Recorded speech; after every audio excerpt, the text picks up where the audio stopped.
就看！排长，我这不是农民出身吗？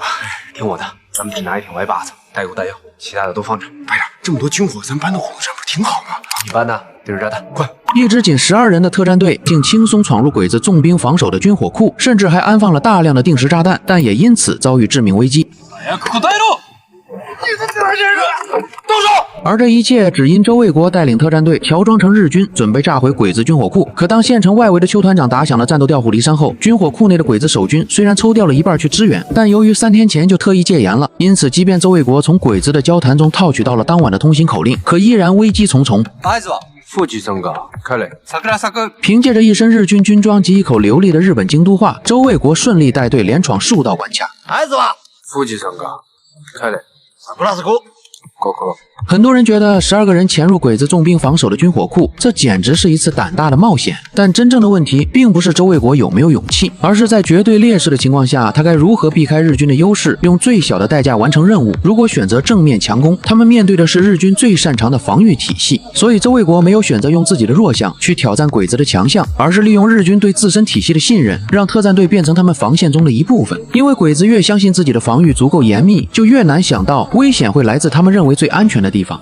對表，現在凌晨3點30分，記住，我們定時炸彈有限，必須要放在鬼子的油罐和軍火上。我們15分鐘之後在這集合，定時炸彈調時30分鐘，明白了？明白。可經過幾番周折尋找後，卻只發現了許多被俘等軍需物品，遲遲沒有找到預定目標。然而就在眾人十分焦急之際，徐虎終於靠着敏銳的嗅覺發現了鬼子的油罐，並迅速安放好定時炸彈。與此同時，周衛國他們也順利地找到了鬼子的大批軍火，但這可把楊大力高興壞了，抓緊扒拉武器彈藥，準備帶回虎頭山。排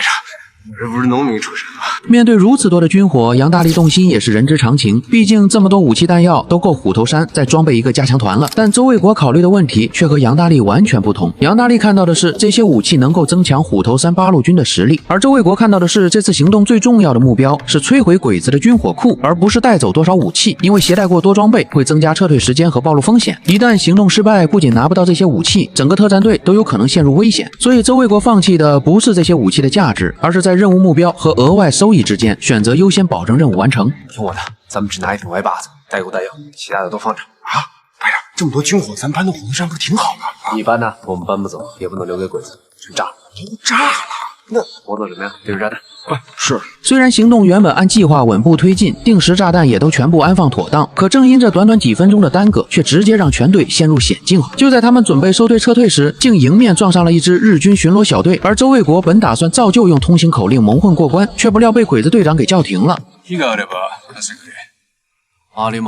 然而借火點煙還只是試探，緊接着對方又以周衛國臉生為由，反覆叮囑他們要加強警戒。但眼見局勢愈發緊張，趙守天已經做好了隨時動手的準備，只等周衛國一聲令下。此時周衛國面對的並不是繼續證明自己是日本人，而是如何避免鬼子的試探進一步升級。因為日軍最大的優勢就是他們熟悉自己的部隊，能夠從細節中判斷異常。但周衛國也清楚，對方此刻只是產生了疑點，並沒有掌握能夠確認身份的證據，所以他沒有急於解釋，反而保持一個普通日軍士兵應該有的反應，讓對方始終無法確認自己的判斷。而最終周衛國也暫時穩住了局面。可就在對方詢問楊大力為何沒有扣緊風紀扣時，楊大力卻有些按捺不住了。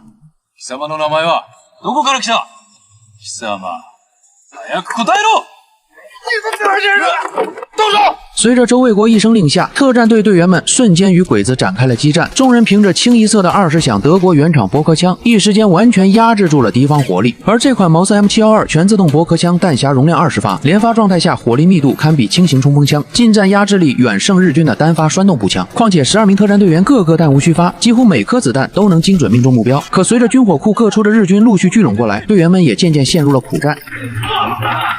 然而周衛國本打算帶隊撤出軍火庫，卻發現出口已經被日軍重機槍死死封住。大龍，打機槍！是。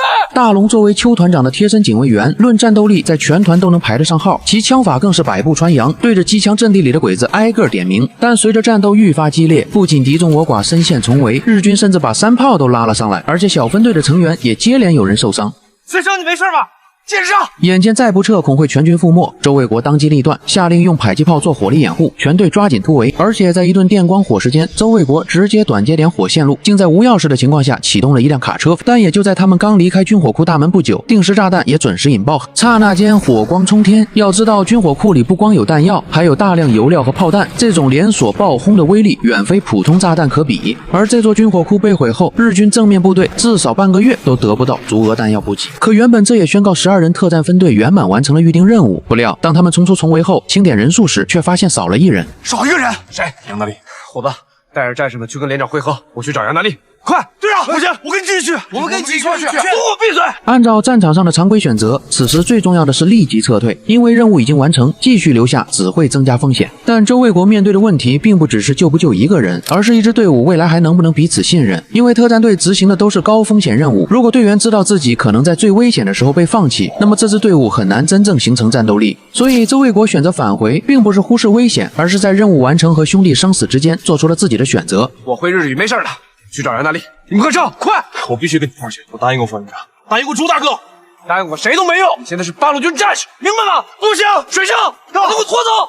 虎子，在眾人的阻攔下，好兄弟徐虎才暫時被迫拖走。而回看這場12人的突襲行動，周衛國真正展現出來的並不只是個人能力。面對日軍嚴密防守，他沒有選擇硬碰硬，而是利用敵人的防禦體系尋找突破口。面對眼前的大量武器，他也沒有被利益左右，而是始終圍繞任務目標做判斷。而當任務完成，隊友失蹤時，他更沒有簡單的把勝利建立在犧牲兄弟之上。所以，真正優秀的指揮者並不是永遠選擇最安全的道路，而是在複雜局勢中知道什麼必須堅持，也知道什麼利益可以放棄。那麼，周衛國的這場營救行動究竟還會遭遇哪些危機呢？原本在外圍帶隊接應周衛國的連長許光榮會不會按約定時間撤退呢？我們下期接着解讀。